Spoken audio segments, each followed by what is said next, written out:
Hey everybody, Star 6 Wars 1 here, and welcome to my next countdown of my top 10 favorite anime villains. Now, villains I find a very interesting archetype, and anime is no exception to this. I quite enjoy a lot of anime villains, and some of their deeds and actions, and just everything about them, though there are exceptions. Now, before we begin, I'm going to give two honorable mentions. First up is Light Yagami. No, I don't care if people call him an anti-hero. To me, he's a villain. And I think it's actually better for the story if he was a villain. Quite frankly, the biggest reason as to why he's a honorable/dishonorable mention, depending on how you view a villain countdown, is because I hate Light Yagami. I can't stand him. I think he's a great villain. I can't stand him at all. So, sorry, but no, not at all. My other honorable/dishonorable mention is Yuji Sakai/Snake of the Festival. Now, it's a really hard pick between him and my number 10, but ultimately there was something about number 10 that I kind of preferred more, and I'll get to that when I explain number 10, but yeah, Yuji Sakai/Snakes of the Festival. I really like the fact that even though he's technically one of the main protagonists, he's also the main villain for Season 3 Beyond. And quite frankly, I think that was better for his character. I didn't mind him as a hero, but I really liked him as a villain, and Snake of the Festival, just awesome. Just awesome. Now, before we continue on to the actual countdown, I am going to say, spoilers will be everywhere in this countdown. So, without further ado, let us begin. Number 10. Pain from Naruto Shippuden. Now, I really have to admit that I find Pain really interesting.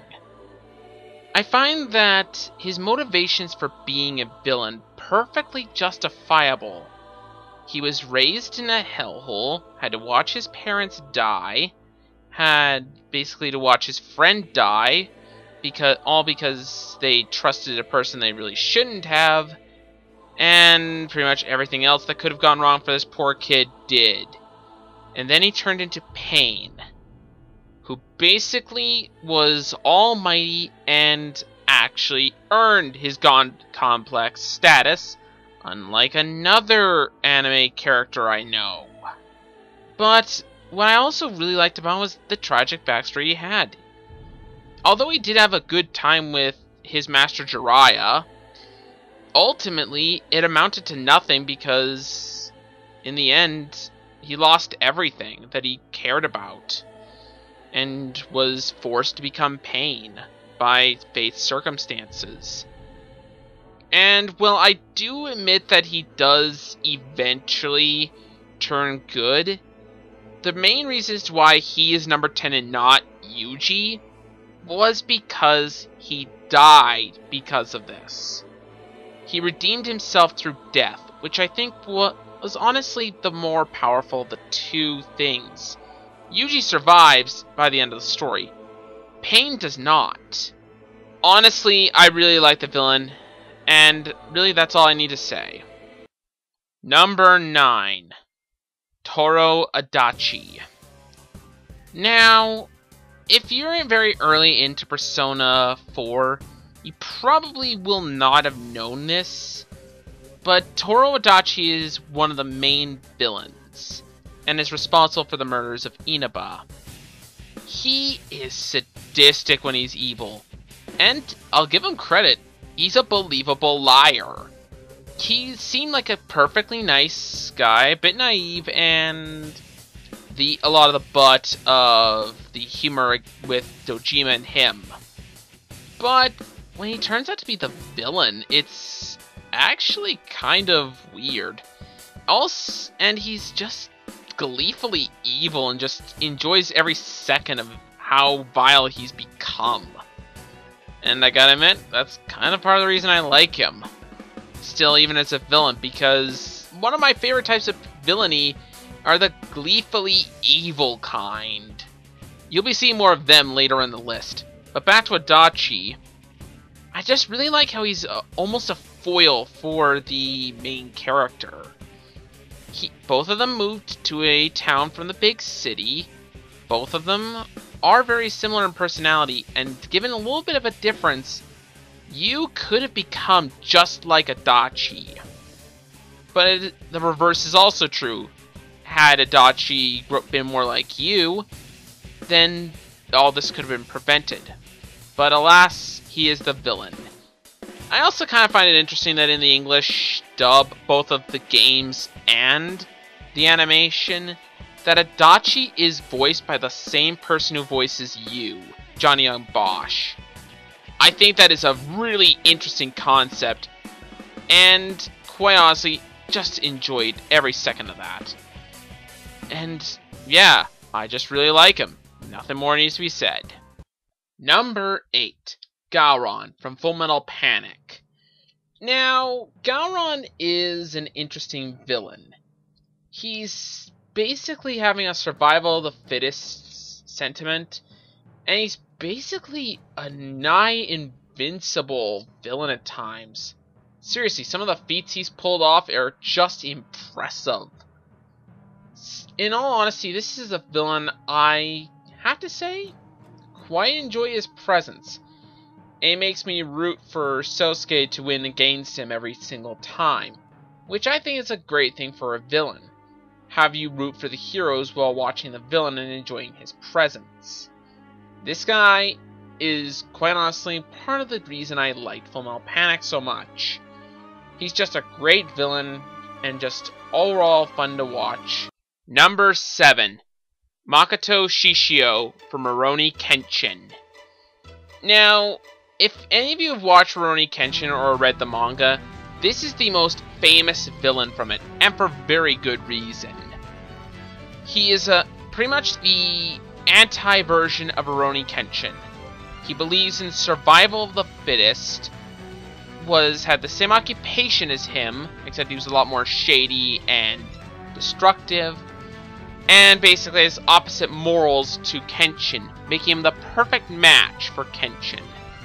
And the guy is crippled as hell, as they attempted to kill him by burning him alive, which failed miserably, and now he's stuck like this.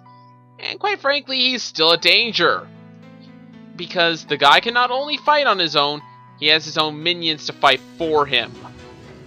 That share his views due to the Meiji era's beginnings, and a lot of unsatisfied samurai / warriors who fought beforehand and now want to continue to fight, even though their era has come to an end.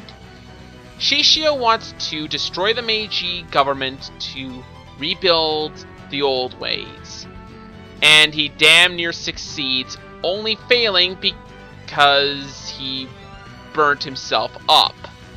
No, I meant that quite literally. Now, he almost even beat Kenshin, and Sanosuke, and Saito, who are 3 of the best fighters. Basically, he beat everyone, making sure that he's a very dangerous threat. And I quite enjoyed that. That and the English voice actor is awesome for him. Just saying. Number 6. Solf J. Kimblee from Fullmetal Alchemist Brotherhood. Now, I know he's not technically the popular choice for favorite FMA villains, that would be King Bradley, but it's more so my personal taste in villainy. I love the fact that the guy is in love with his carnage and is so gleeful about it. And I admit that I like his sly and just evil personality. It's just... Now, if I'll be very frank, though, I do think his character's been done better elsewhere. We'll be getting to that one a little later, but I think another thing I like about him is that he's a character I love to hate. I can't hate his character because of his slyness and just how evil he is, and he's very straight up evil, but I just love to hate him. which again, we'll be getting to another character similar to that very soon. But, for me, Solf J Kimblee is, quite honestly, my favorite FMA villain. Number 5. Kirei Kotomine. Now, this is a very interesting villain, because in his development in Fate Zero, he didn't exactly start out as the villain. He started out as this noble preacher who basically was a sociopath, and he was trying to find meaning in his life. And honestly, I found the character very intriguing, and I wanted to know more about him. As he continued on to Fate Zero, he turned more and more to the path of villainy, and really enjoyed all of the evil actions he did. Except, that's the thing. He didn't enjoy it. It didn't bring him joy. It brought him horror that he enjoyed all this evil. And it made his character self-contradictory, and quite frankly, just very interesting to watch how he both hated his existence and liked it.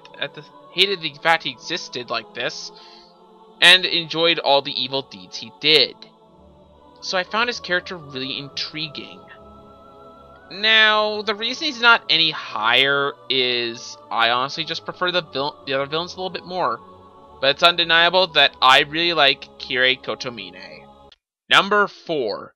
Lad Russo from Baccano.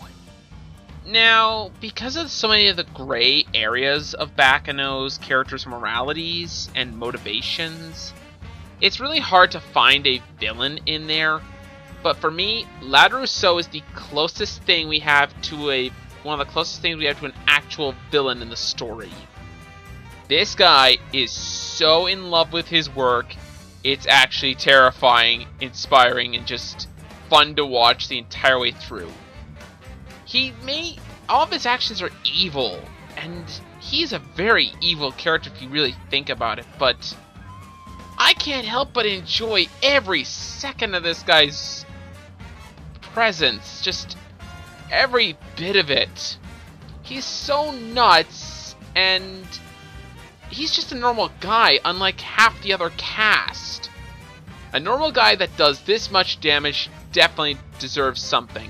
His only drawback really is his intelligence, which he has decent intelligence, it's just he lets his fun get the better of him sometimes. And quite frankly, I just really enjoyed him. That's all I need to say. Number 3. Darcia III from Wolf's Rain. Now, I think I said this before, but I have two types of villains I really love. The gleefully evil, who enjoy being evil so much, and the tragic villain. A villain that never intended to be one, but ended up becoming one for whatever reason. I think that Darcia might be one of the best in that category. I find him a very fascinating villain because to watch, you get to slowly see where he becomes the villain. And it's kind of sad actually, because all he ever wanted was to be with his love again, Hamina, and unfortunately, fate intervened and said, no, you're never getting her back. So, quite sadly, he got more and more insane as the story went on, until all he could think about was going to paradise, even though he shouldn't be able to. That was his entire motivation for continuing on. And then, in the final episode, he kills the entire cast. Yeah. Chalk one up for the villain on that one. Oh, and he managed to poison the New World, dooming it to become just like the previous one that ended. So in all honesties, Darcia III is possibly one of the most effective villains I've ever seen, adding to why I like him so much. And quite honestly, I just really enjoyed Darcia. That's all there is to it. Number 2. Zameja from Hellsing Ultimate. This guy is by far one of the most evil anime characters I've ever seen, if not the most evil. He basically wants one goal in mind. War. That's it. He wants, and why does he want it? Because he loves everything about war. Because he wants total destruction and just to watch the world burn and just enjoy himself from it. He makes speeches that are utterly sickening. This guy is evil. There is nothing redeeming about him. His morals are disgusting at best. He causes the deaths of 8 million, I think, people in London. The total city destroyed. And just about everything that he does is pure evil. I enjoy this guy's presence greatly. I'll be honest here, sometimes I just want to see a villain be a villain. Too often it's in anime and other medias, a villain has a complex reason for being evil, like, I had this tragic backstory, or someone made me do it. The Major is simple and extremely effective in the fact that he is so vilely evil. And the only explanation is, he just loves war. It's because he is so gleefully evil. He is by far the most gleeful, evil villain I've ever encountered, and debatably the most evil anime villain out there. Also, did you know he likes war? No, he loves war. And honestly, even though I shouldn't enjoy his presence in the slightest, I do. But it also makes me very glad that when Alucard will eventually beat him. Yes, I'm not finished Hellsing yet. But I will say, this guy made it into number 2, and I've not even finished Hellsing. That's impressive.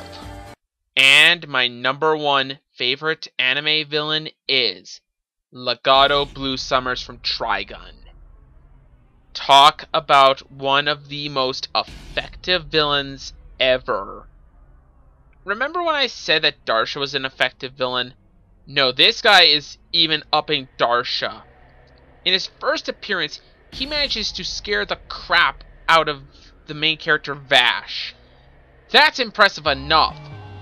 But he manages to pretty much threaten Vash in broad daylight and just say, oh, hey, you're gonna die, and leaves him there, and sends all of the gung-ho guns after him to continuously break Vash so they come crawling back to knives.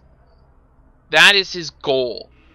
And admittedly, he's an extremely emotionless, and he wants all the humanity dead. It makes him, he does have simple goals, and that makes him terrifying. There's nothing redeemable about Legato. At all. And in many cases, nothing really that sympathetic about him. He's extremely evil in everything he does. Even when it looks like he's being kind, he's not. Believe me, he really is not. And even his death makes him have a victory. How do you do that? Not even Darcia got a total victory. At least not the victory kind of intended. Legato was wanting Vash to kill him so that he could send him crawling back to knives. And while he may have only partially succeeded, he managed to break Vash.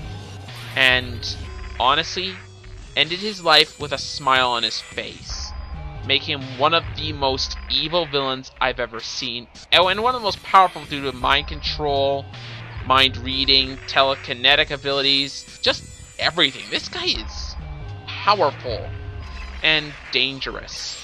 And quite frankly, he is my favorite villain in all of anime. Anyways, that's all from me. This has been Star 6 Wars 1, and I'll see you guys next time.